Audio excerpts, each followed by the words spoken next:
20일 예배를 시작하겠습니다.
기도를 드립니다.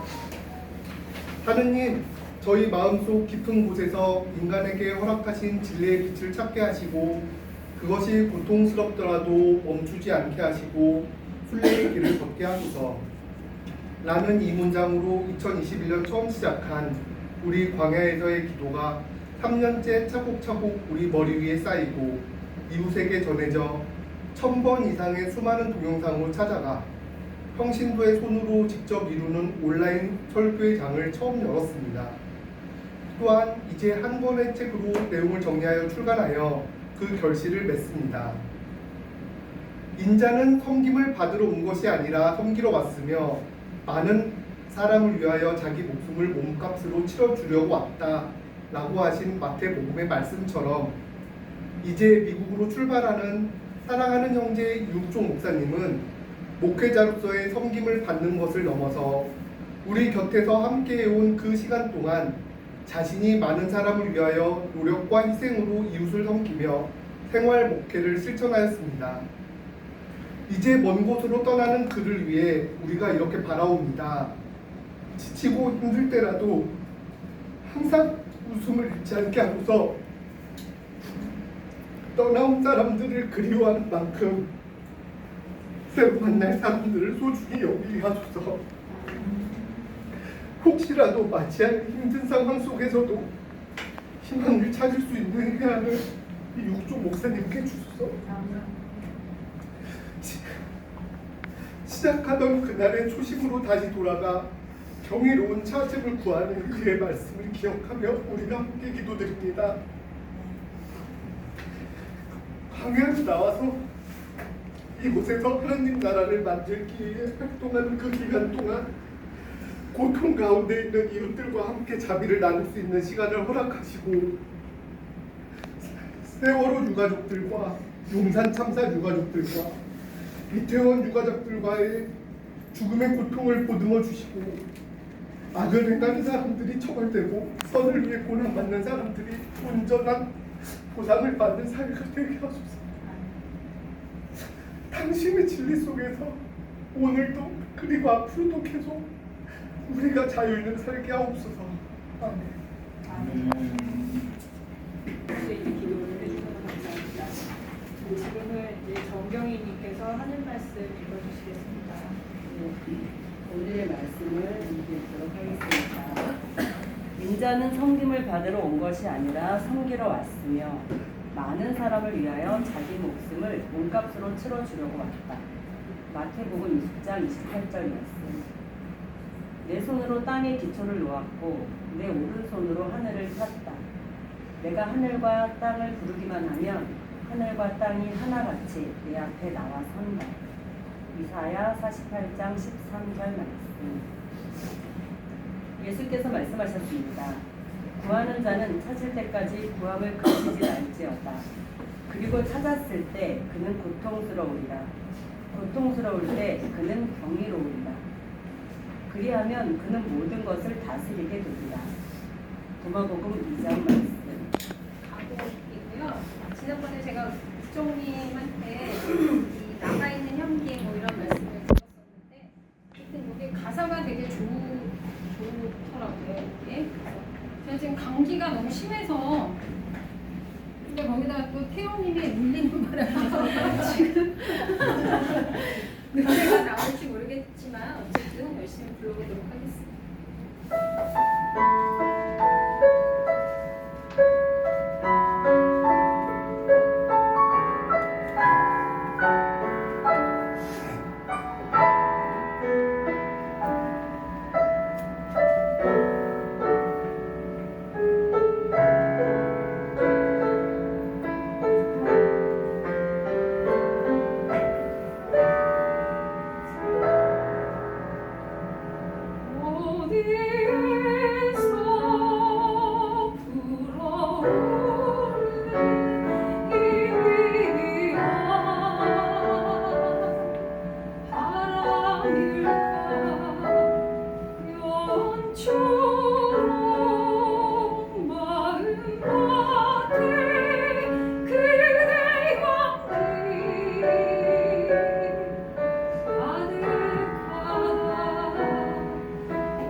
주인공이 빠지는 바람에 맥이 빠졌어요. 그래서 사실 그 말씀 그 나눔을 제대로 준비를 안 했어요. 핑계 대면서. 그리고 사실 오늘 말씀은 제가 손들었어요. 제가 하겠다고. 이게 경이로운 찾음은 옥종님의 그 편의 책 제목이기도 해요. 이게 그래서 그리고 우리 광야에서를 얘기하면서 이 하나바 TV에서 나오는 함께하는 성서 묵상을 옥종님과 떼서 얘기할 수 없다라는 생각이 들어서 그 얘기를 꼭 하고 싶다는 생각이 들었습니다. 그리고 여기 만약에 옥종님이 있다라고 하면 제가 옥종님한테 꼭 하고 싶었던 얘기가 있었어요. 왜냐면 제가 방송, 그러니까 뭐 이렇게 그 잡지부터 시작해서 광고인, 뭐 방송일만 한 20몇 년, 한 30년 가까이 한 것 같은데, 다른 거 다 빼고 제 이름으로 걸고 한 10년 정도 작업을 했었어요. 그러니까 제가 프로듀싱하고, 제가 제작하고, 제가 그 영상을 만들고, 그 시리즈들 여러 가지 작품들 중에 사실은 제가 만약 대표작을 내놓으라 그러면 이걸 내놓을 거예요. 제 기획에. 그리고 제가 그냥 아마 김영민 씨가 있었으면 저걸 알겠지만 내가 일단 일부러 가지고 왔어요. 제가 도대체 뭘 만들었길래 이거 가지고 대표작이라고 할까? 라고 그 얘기할 것 같아서 제가 나중에 시간 저 하고 나서 보여드릴게요. 왜 그러냐면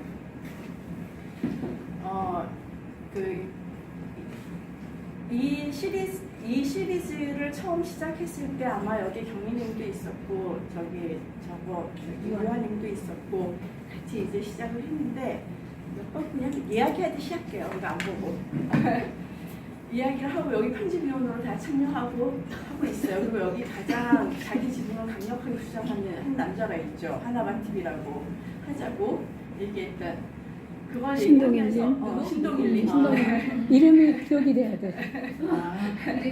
신동일님.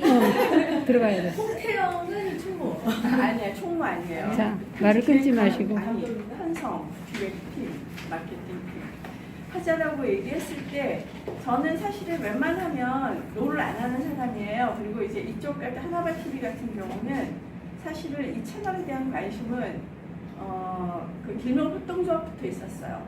길목인을 기획하면서 그 3년 만들면서 3년쯤 지났을 때 제가 그 채널 하나를 만들었으면 좋겠다라는 생각을 했어요. 근데 되게 많은 사람들이 그게 안 된다라고 생각을 했어요. 저도 마찬가지 중에 하나예요. 왜냐하면 제가 그동안 5년 넘게 그 채널을 만들고도 5년 넘게 안 했던 이유 중에 하나는 저는 지상파 방송이 그 미디어와 전체 시스템일 때 주로 일을 했기 때문에 복잡한 시스템 속에서 돈 많이 들여가지고 많은 인원을 들여서 하는 거기에 굉장히 익숙한 사람이에요. 근데 요새 유튜브는 그렇지가 않잖아요. 오히려 여기에 익숙하지 않는데 어쨌든 이걸 한다라고 했을 때 그래 필요하겠다. 그리고 코로나 시점이다. 딱 맞다. 뭘 하지? 어떻게 하지? 이런 회의를 했어요. 그러니까 할 수 있는 사람 누구지? 난 편집 못했었거든요. 그때 시작할 때 저 편집 못했어요. 이 이야기를 시작할 때 저 편집 못했어요. 할 수 있는 사람 아무도 없었어요. 여기에. 그리고 우리끼리 편집 연습하고 스타트 시점을 4월 4일로 잡았을 때 제가 옥종이만 그때 전체적인 분위기는 그거였죠. 안 된다. 거의 뭐 이렇게 되게 365를 절 들고 나왔기 때문에 안 된다라는 게 많았었을 때 옥종님한테 감사한 것 중에 하나는 그 스타트 할 때 아마 경희님은 알고 있을 거예요. 저희가 15일 분량을 미리 써서 주십시오. 그 다음에 녹음하고 시작을 하면서 가보겠습니다. 라는 게 시작이었거든요. 근데 대개 사람들은 만약에 내가 가능성이 없다, 내가 아니라고 생각을 한다 라고 하면 안 해요. 그리고 미루죠. 그리고 준비가 특별히 되어 있는 것도 없어 보이기 때문에 시작을 아예 안 하려고 그러죠. 근데 옥종님은 그때 딱 와서 어떻게 했냐면 15일 분량이 아니라 10일 분량밖에 못했습니다. 일이 있었고 이래서 못했다고 얘기하면서 얘기한 게 그거였어요. 해오긴 했지만 똥똥똥똥 그 100%의 어떤 자기 확신과 계산과 이 속에 세운 것이 아니라 우리가 함께 한다고 하니까 해오긴 해왔지만 똥똥똥똥 그리고 시작했던 일이에요. 그리고 우리 경희님과 유화님과 여기 있는 분들은 다 아실 거예요. 특히 태영님도 요새는 완전 전문가지만 유튜브 채널 운영에 아마 베테랑인데 전문가지만 어쨌든 그 과정 속에서 끊임없이 일을 하면서 하루하루 엮어 나가는 그것들이 얼마나 옥종님 자체에서는 굉장히 힘든 여기 오늘의 말씀 속에서 보면 끝까지 구하는 거잖아요. 끝까지 구하는데 그건 고통스러우리라. 그렇지만 끝은 경이로우리라. 이건데 그 과정을 지켜봤기 때문에 저는 옥종님한테 굉장히 감사하게 생각을 해요. 그리고 어제 그때 우리 저희도 얘기했지만 저는 걱정하지 않아요. 눈물 흘렸지만 그런 믿음이 있기 때문에 걱정하지 않아요. 그 어떤 과정 속에서도 우리 그때 계속 우리 여러 차례 얘기했었어요. 우리 태영님하고 다 우리 편집실에서 우리 그냥 전에 한번 재방해도 됩니다. 하루 빵꾸내도 됩니다. 뭐 미뤄도 됩니다. 계속 그 얘기. 저기 천천히 하셔도 됩니다. 이 얘기 했는데 단 하루도 빵꾸내지 않았어요. 밀어내지 않았거든요. 그래서 제가 그런 얘기를 하면서 제가 이 과정 속에서 옥종님이 대단하다는 얘기 하나 하고 그 새로운 발견이었다. 정말 경이로웠다는 얘기 하나 하고 또 하나는 제가 맨 처음에 서도 얘기했지만 이게 왜 제 인생에 있어서 인생 유액이 될 수 있을라고 감히 꼭 뽑을 수 있는가라는 얘기를 하고 싶은 거예요.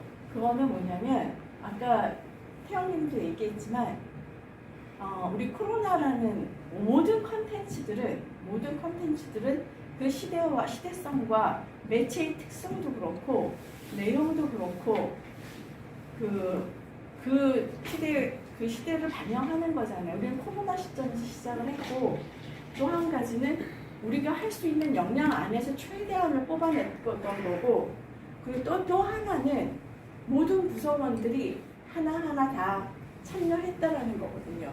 이 과정 하나하나 속에. 그리고 그러했기 때문에 그러했기 때문에 우리가 뭐 그동안 후속작을 안 만들어서 뭐 1년 더 하고 2탄 한 번 하고 세 번 하고 할지 뭐 한다고 생각할지 모르겠지만 유튜브 채널상 이건 영원히 남는 거거든요. 이거는 끝까지 우리가 방송하지 않는다 해도 끝까지 남는 거고 또 한 가지는 성국이 없지만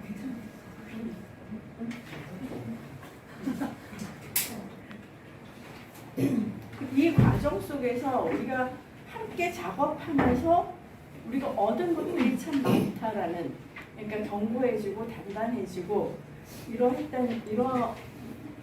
그랬다는 점에서 굉장히 저는 내용적인 것 그리고 이 컨텐츠 자체에 있어서도 그러니까 사진을 가지고 우리가 이렇게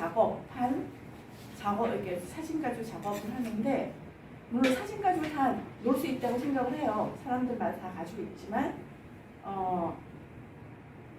그러니까 성서 묵상의 말씀과 내용을 생각해 보면 이렇게 컴팩트하게 짜임새 있게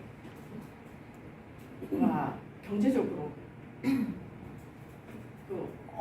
이렇게 시리즈로 제대로 만들어진 거 없다고 생각해요. 아직까지 그거는 그래서 저에게 있어서도 어떻게 보면 인생 기회 그 다음에 또 한 가지 여기서 저의 개인적으로는 굉장히 고맙게 생각하는 것 중에 하나는 그거예요.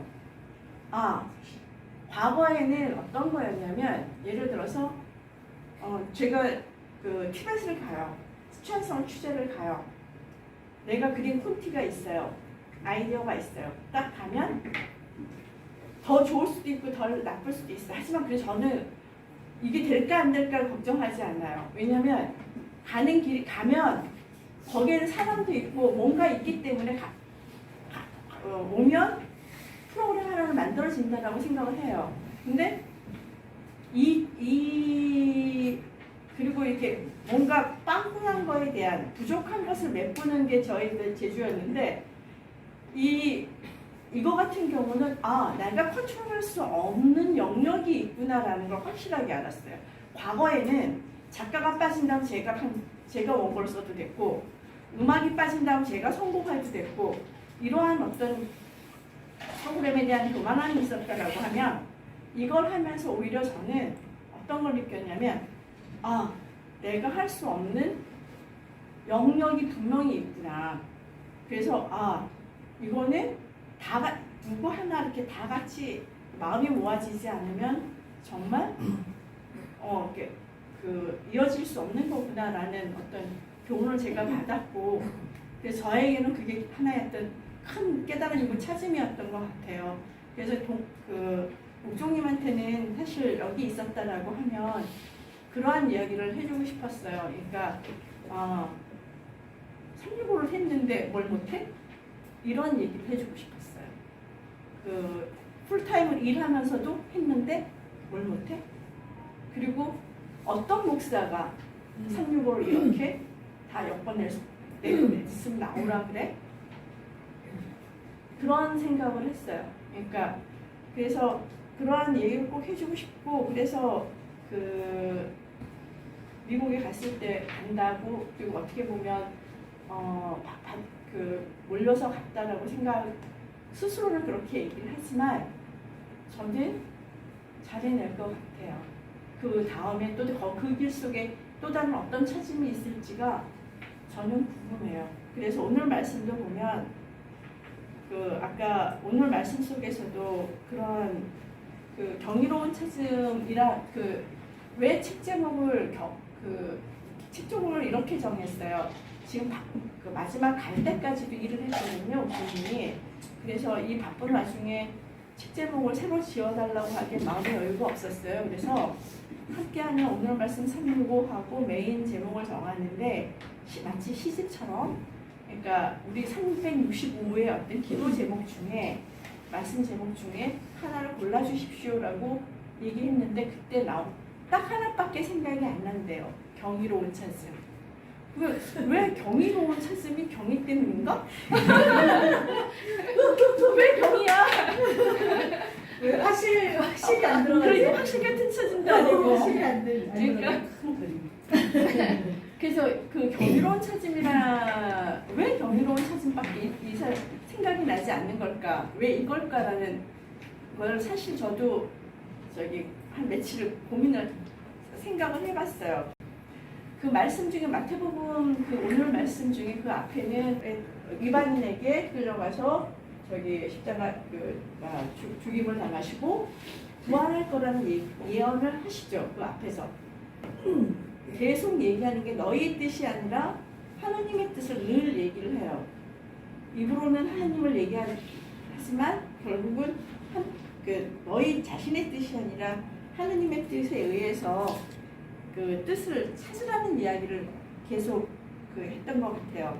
그래서 오늘 말씀 속에서 보면 결국은 이게 새 말씀이 이어지는 계속 이어지는데 제가 느끼는 거는 입으로는 하나님을 부르지만 정작 하나님의 뜻을 모른다는 것을 여기서 모른다는 것이고 또 한 가지는 인간의 의지, 인간의 뜻, 인간의 욕망에 사실은 그게 우리의 눈도 가리고 귀도 가리고 우리의 자신의 모습 내 안에 있는 나를 바라보는 그 마음의 어떤 빛도 가리는 그러한 이야기라는 생각이 들었습니다.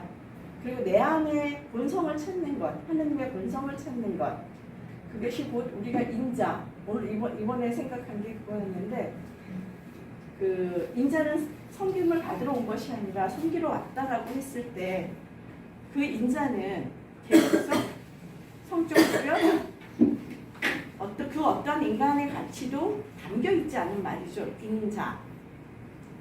그리고 인자는 그 섬김을 받으러 온 게 아니라 섬기러 왔다라고 하는 것은 사실 하나님의 뜻을 찾아가는 길을 간다는 것이고, 그 길 속에서 보여준 예수의 모습은 사실은 십자가였죠. 그리고 그 뒤에 계속 얘기하는 것 중에 하나가 우리 안에 우리 자신의 십자가를 찾는다는 것에 대한 이야기를 하는데, 중요한 것은 그 우리 안의 십자가라는 게 과연 어떻게 보면 그 단순히 고통스러운 것일까라고 생각을 해보면 그런 것이 아니란 얘기를 하는 것 같아요. 그 과정 속에 사실은 제일 쉬운 건 남 따라하는 거거든요. 제일 쉬운 건 남이 한다니까 그 길을 그냥 하는 거거든요.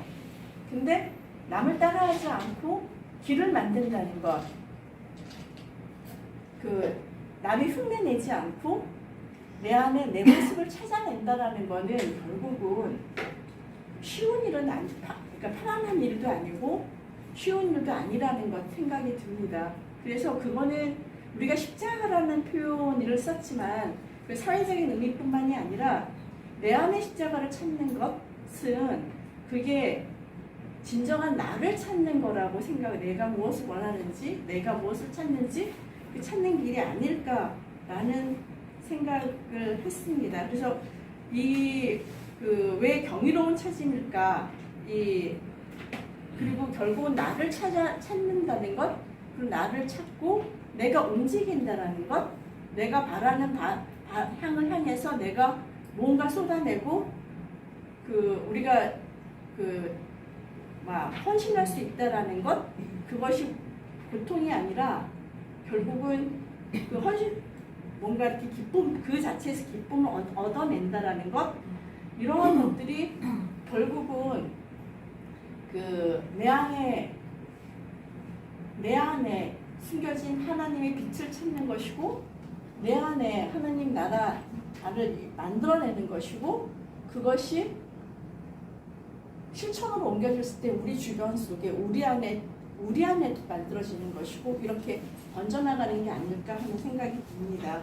그래서 경이로운 찾음이라는 것이 왜 이 책 제목을 그렇게 잡았을까라고 했을 때 365개의 어떤 모든 그 타이틀을 담아내는 이야기였던 것 같습니다. 그래서 마지막으로 이육종 목사가 매일매일 우리가 기도 속에 듣는 게 있죠. 당신의 진리 속에서 오늘도 자연으로 살게 하소서. 여기에 대한 그 자신의 해설을 쓴 게 보내왔어요. 이게 그 책 속에 들어갈 글인데, 당신의 진리 속에서 오늘도 자연으로 살게 하소서. 이 얘기는 홍문수 목사의 자유인으로 사십시오 라는 축도의 오마주입니다. 자아보다 더 자아 같은 절대 타자인 하느님을 어머니같이 불러보자고 당신이라는 표현을 썼습니다. 그리고 시간을 초월하는 절대적 진리보다 오늘 우리에게 실현되는 하느님의 나라의 시간 속에 진리를 추구하는 마음에서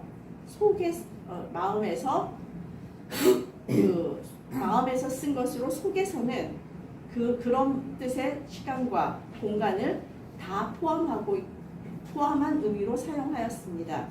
따라서 자유인은 자기 십자가를 비로소 질 수 있는 삶을 산다는 의미일 것입니다.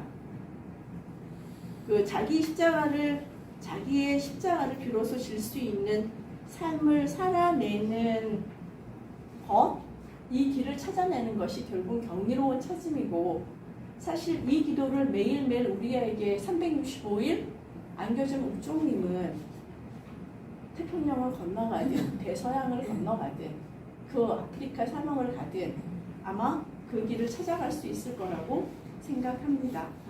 네, 여기까지입니다. 김철민님 먼저. 주무셨어요. 주무느라 못 들었으니까 못 들었을 봤어. 나도 자는 거 봤어. 제일 나중에 오시는 분. 오늘 온대도 돼요.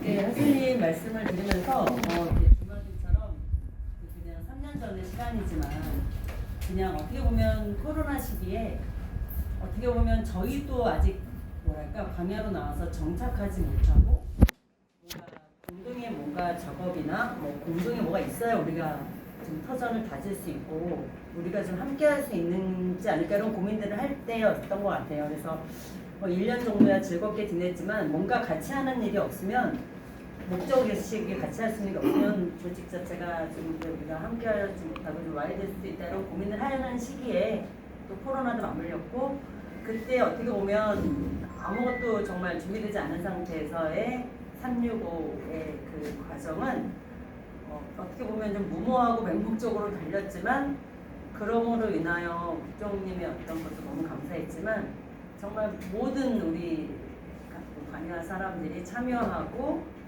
또 그로 인해 도대체 뭘 하는 건지 모르겠지만 달려가면서 결속할 수 있었던 맞아. 뭔가 이렇게 뭐 내일이 뭔지를 고민할 틈도 없이 달려야 했었기 때문에 그로 인해 우리가 어떻게 보면 좀 더 뭉치고 하나 되면서 가장 힘든 시기를 견뎌낼 수 있었던 어떤 과정이었기 때문에 또 오늘 하실님도 많은 작품들 중에 값진 게 아니었나라는 말씀해 주시는 것 같고 저도 그때는 도대체 이게 제정신이 아닌 상태로 날려가면서 그래도 하루하루 해냈던 많은 분들의 참여가 정말 지금 생각해보면 아까 말씀을 드리면서 계속 한 분 한 분의 손길이 안 들어간 게 없었던 소중한 시간이었구나라고 생각이 들었고요.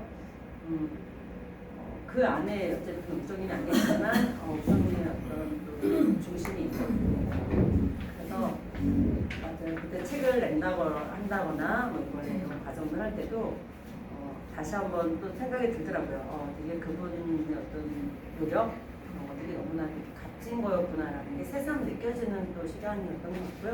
책 제목이 또 이렇게 경이롭게 나와서 사실은 편집실에 이 제목 올랐을 때 아마 왠지 막 몸둘바리 괜히 나오는지 모르겠는데 그렇게 확정이 된 건가요? 네. 확정이 되고 몰랐고 이렇게 된다니 특혜다. 저런 특혜다 이거. 같고 더 기부금을 뜻깊고 맞아. 마치 내 책 같고 자기 책. 야, 힘이 없는데. 인원다 이제. 너무 많은 감사한 것들이만 떠오르는 시간이었고 또 그런 시기 적절한 시기에 말씀으로 또 정리해 주신 분에게 감사드립니다. 감사합니다.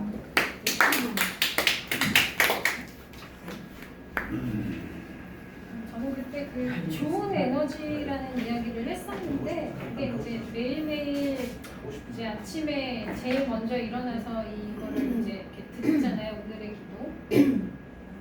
그 내용이나 이런 것들이 이제 이렇게 그냥 지나가는 거지만 하루를 좀 다시 시작하는 그 시간에 좀 생각하게 하는 그런 게 좀 있었던 것 같고 그래서 매일매일 이렇게 웅며들다 스며들다가 아니라 옥종님의 그런 생각이나 이런 것들이 다 이렇게 좀 가랑비에 옷 젖듯이 생활 속에서 이렇게 좀 스며드는 그런 생각이 좀 들었고요. 그래서 그런 것들이 좀 선한 영향력으로 우리한테 다가오지 않았나 이런 생각이 들었어요. 그래서 이제 그 화실님이 뭐 걱정이 없다 뭐 이렇게 얘기하신 거에 의미를 좀 또 알게 됐고요. 어느 곳에 있던지 옥종님이 가지고 계신 그런 되게 소신도 있으시고 그런 좋은 에너지를 어디서든지 발휘를 하실 수 있으리라고 생각합니다.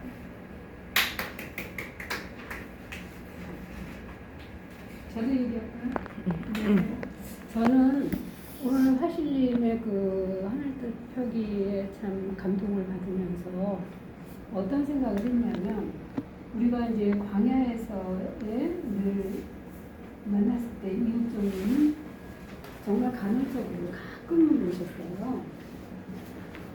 그렇기 때문에 거의 우리가 얼굴을 대면하고서 보지는 않았단 말이에요. 그렇지만 이분은 날마다 365일 말씀을 통해서 우리와 같이 호흡을 했는데 이분이 오늘, 바로 오늘 이런 결과를 우리에게 딱 보여주고 님은 가셨어요. 태평양을 건너서 가셨어요. 이걸 보면서 3년간의 이분의 삶은 정말 인간으로서 자기 자신을 부인하지 않으면 살아낼 수 없는 인생을 살으셨거든요. 근데 그 말씀에 누구든지 나를 따르려고는 자기를 부인하고 나의 십자가를 지라 했는데 우리는 사실 그렇게까지 자발적이지 않아요. 그런데 이육종님은 자기 삶이 자기를 부인하게 하는 부인해야만 살아낼 수 있는 그런 삶을 사셨단 말이에요.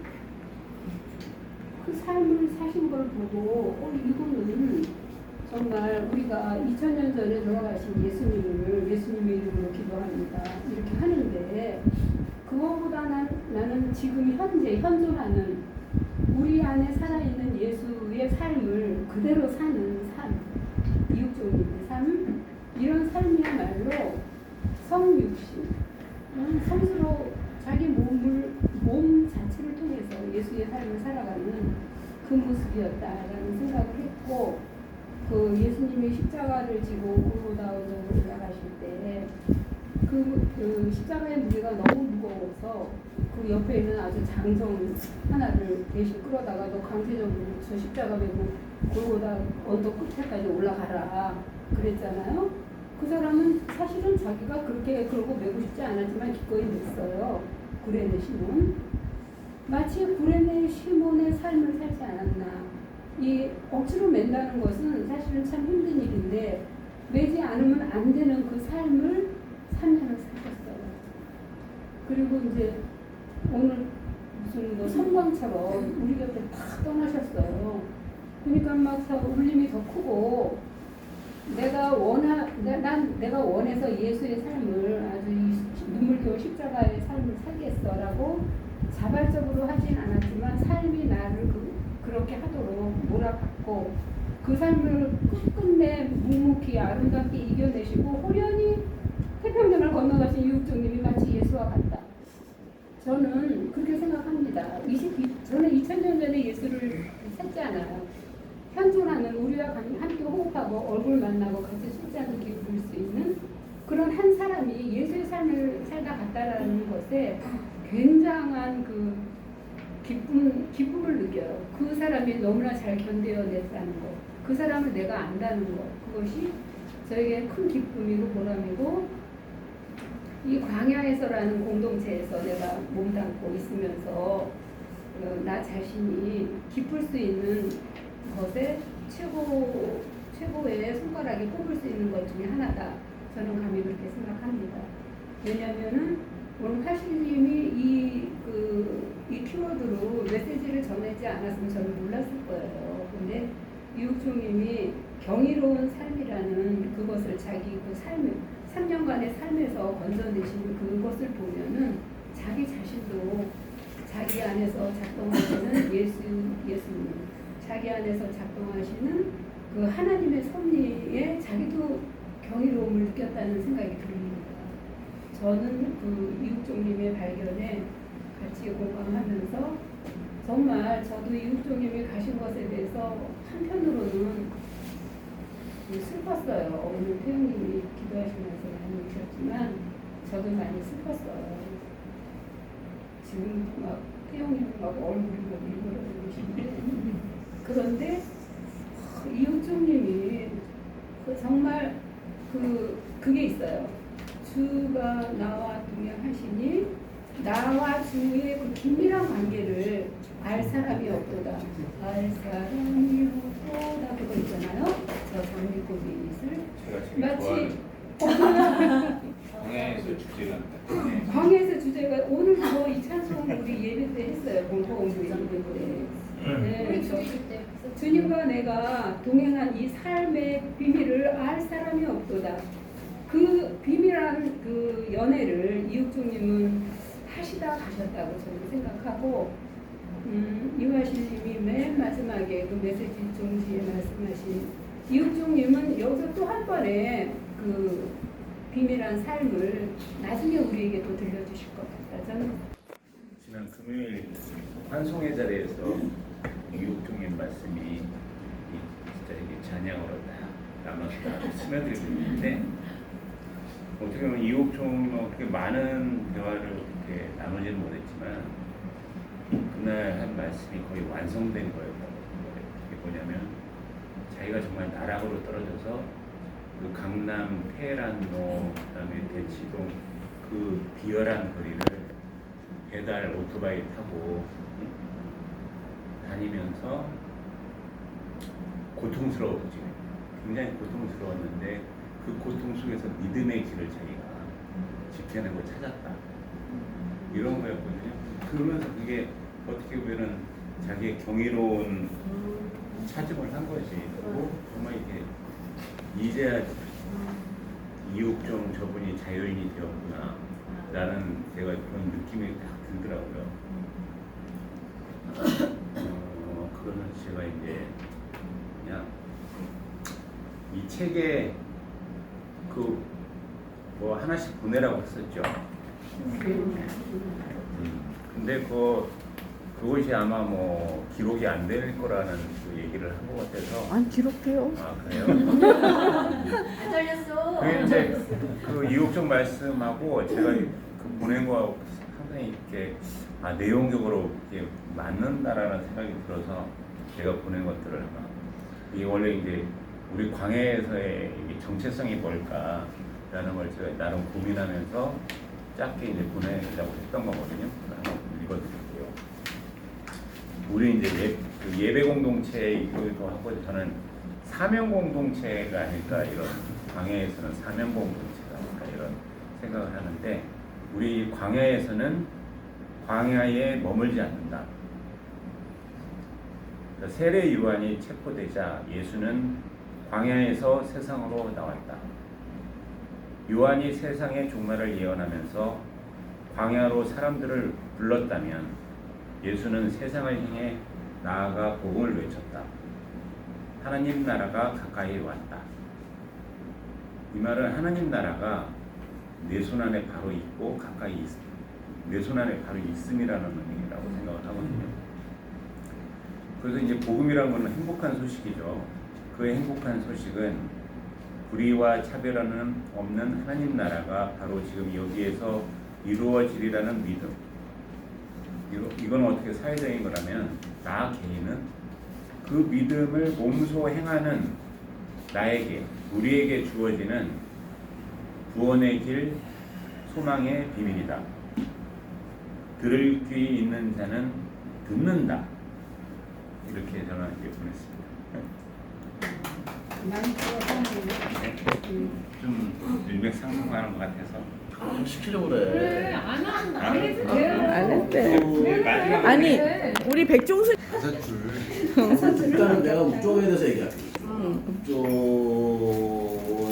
이제 엄청난 지도도 끌어들였고, 그러면서 이제 많은 시간을 손 내리고 보냈죠. 말씀하세요.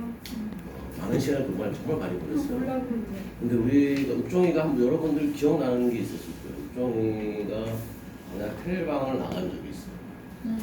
기억이 안 납니다. 나간 적이 있어요. 신방 갔다 왔잖아. 나가가지고 이제 그날 그리고 나서 욱종을 제가 이렇게 만났죠. 개별적으로 만나서 술 먹으면서 욱종아, 우리가 욱종이 첫 한국교회 왔을 때 촛불교회 현장에 갔었거든요. 고난 현장에 가면서 아파하는 사람들 마음을 우리가 치유하려고 같이 하려고 노력을 많이 했는데, 우리가 지금 나감으로 인해서 향민을 떠나왔던 마음에 광야 사람들한테 큰 마음에 상처를 넣어주고 떠나는 거다. 근데 너가 지금까지 삶을 그렇게 살지 않았는데 왜 정작 동지들한테, 아무 죄가 없는 동지들한테 너 이렇게 마음에 큰 상처를 주고 떠나려고 그러냐. 그래서 너 욱하는 마음 이제 그만 끝내라. 이름이 욱종 아니냐, 내가 그랬더니. 우물종. 정말 좋아라. 우리 국종이가 그때 그 말을 하더라고요.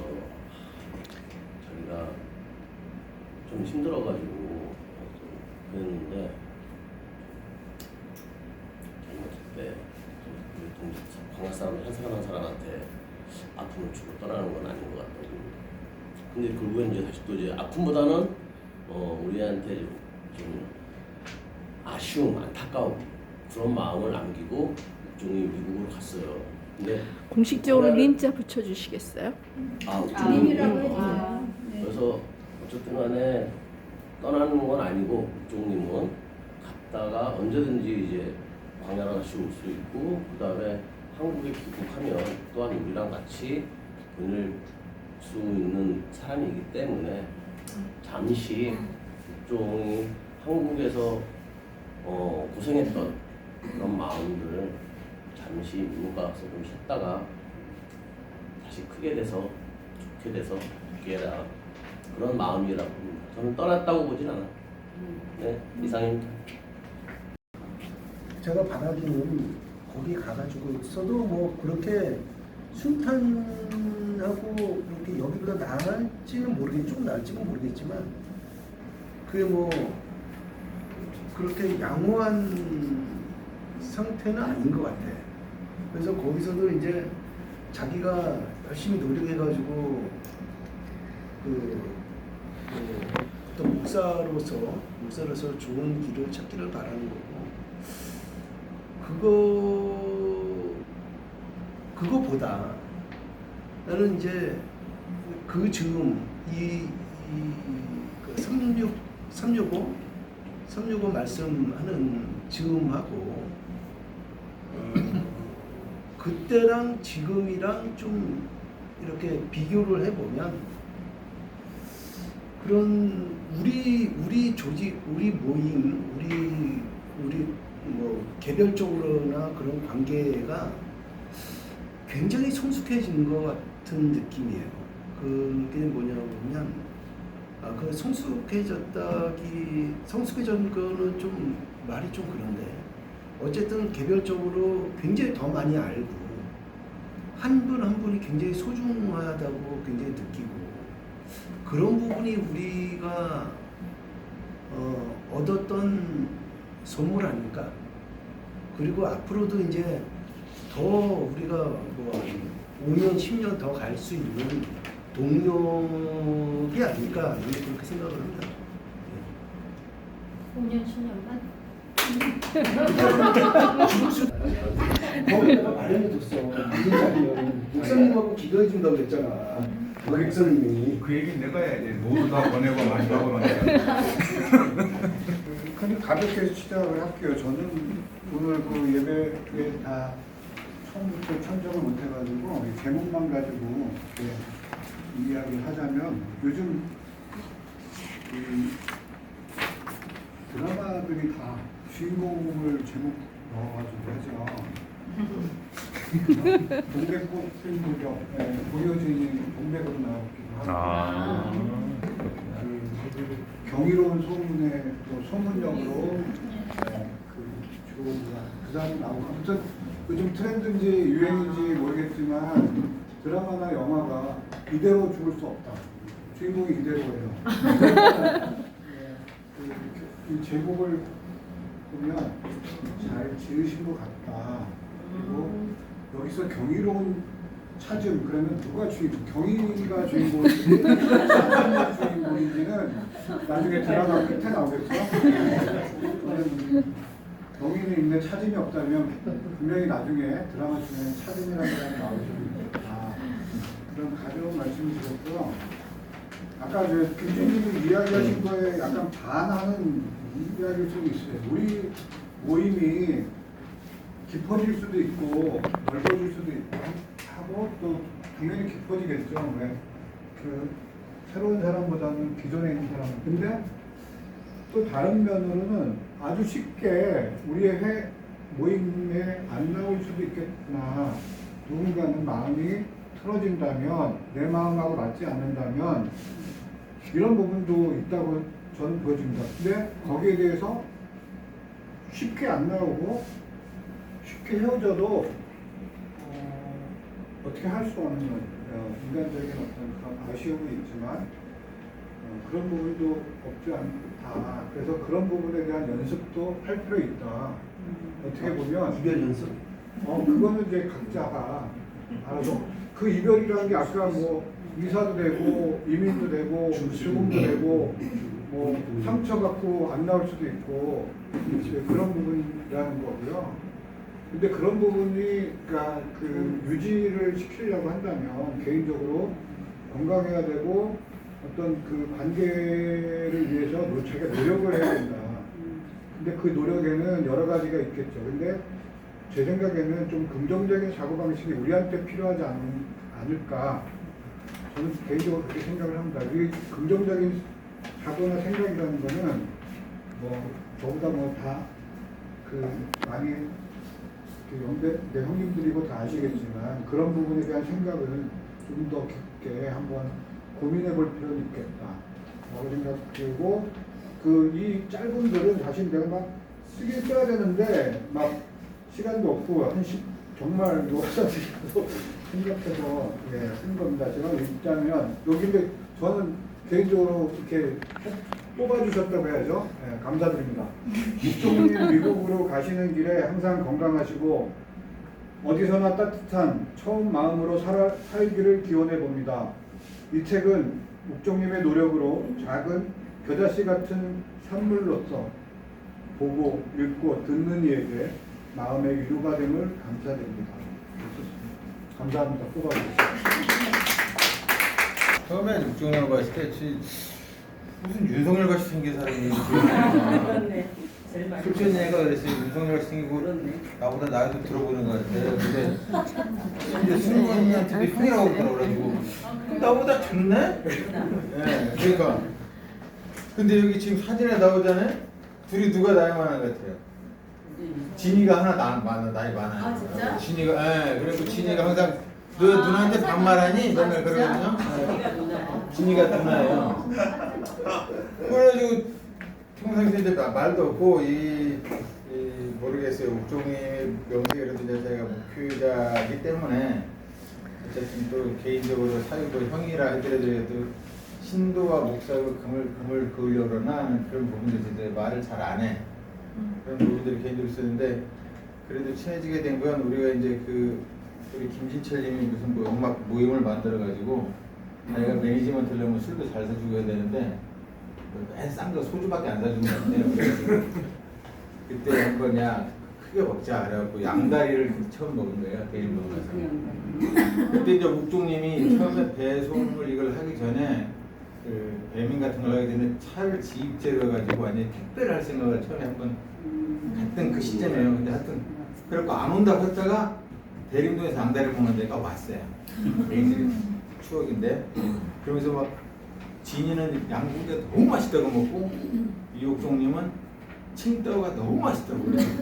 칭따오 이거 많은 건데 왜 그래요? 그랬더니 집사님 이 칭따오는 대림동에서 나오는 칭따오는 이게 정말로 맛있다. 직수입니다. 이게 보따리 장소가 오래갖고 그래서 진짜 찾아봤더니 칭따오 맥주가 독일식이 있고 일본식이 있는데 그게 정식 루트로 수입해서 하는 건 일본식이고 일본 국내 유통하고 그쪽에서 이렇게 아줌마들이 밀수로 들어오는 거는 독일식인가 봐요.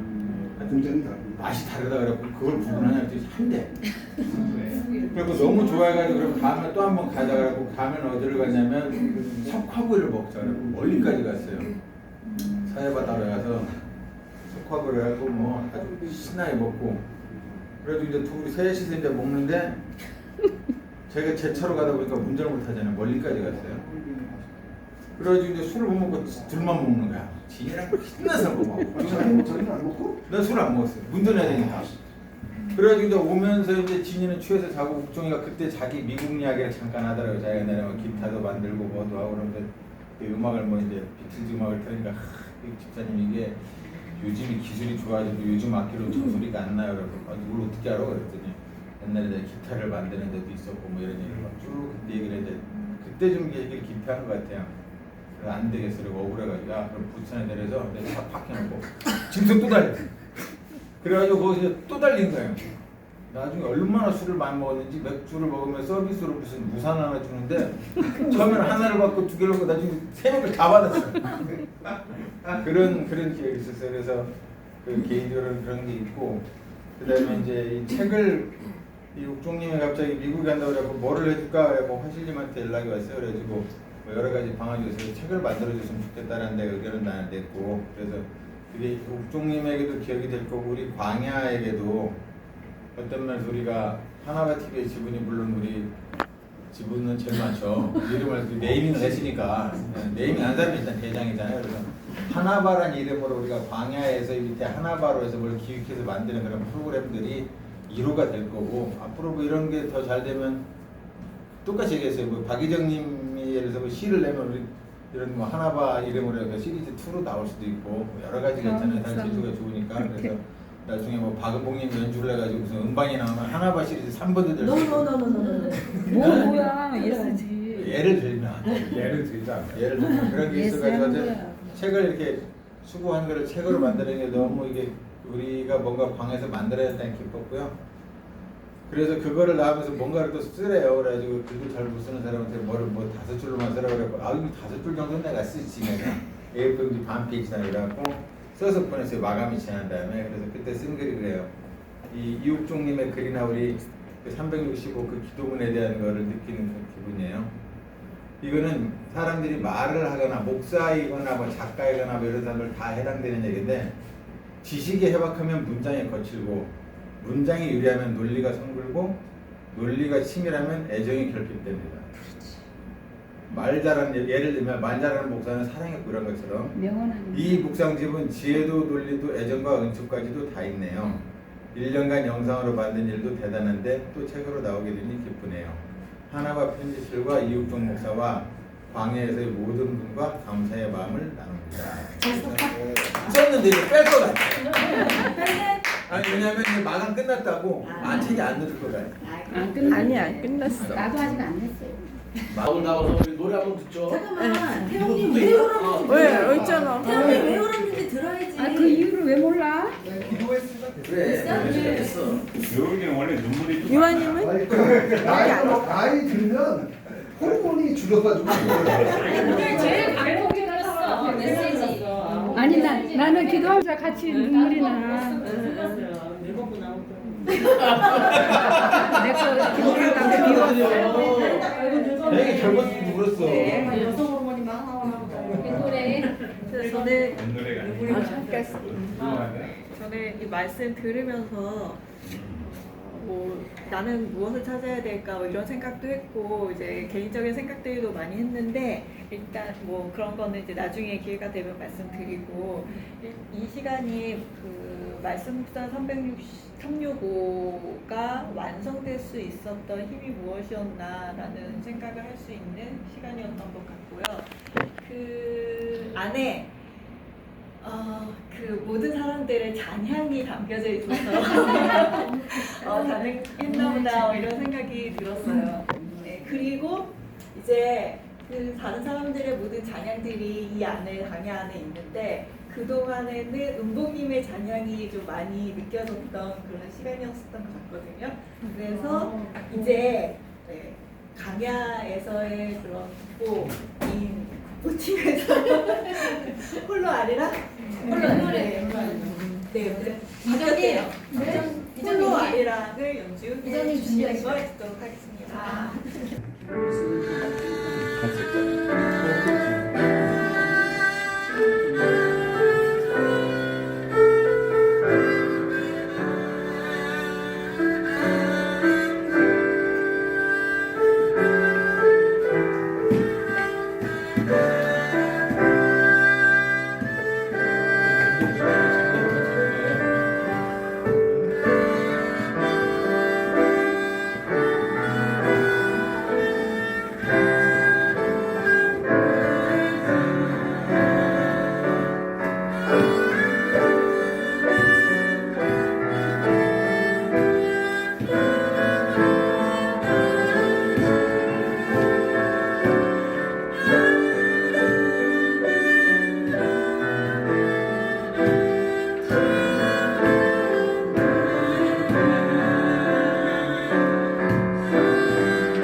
이쪽으로 보려고 마음 나쁜데 또 이런 스스로 이러니까 또 홀로 하는 거야.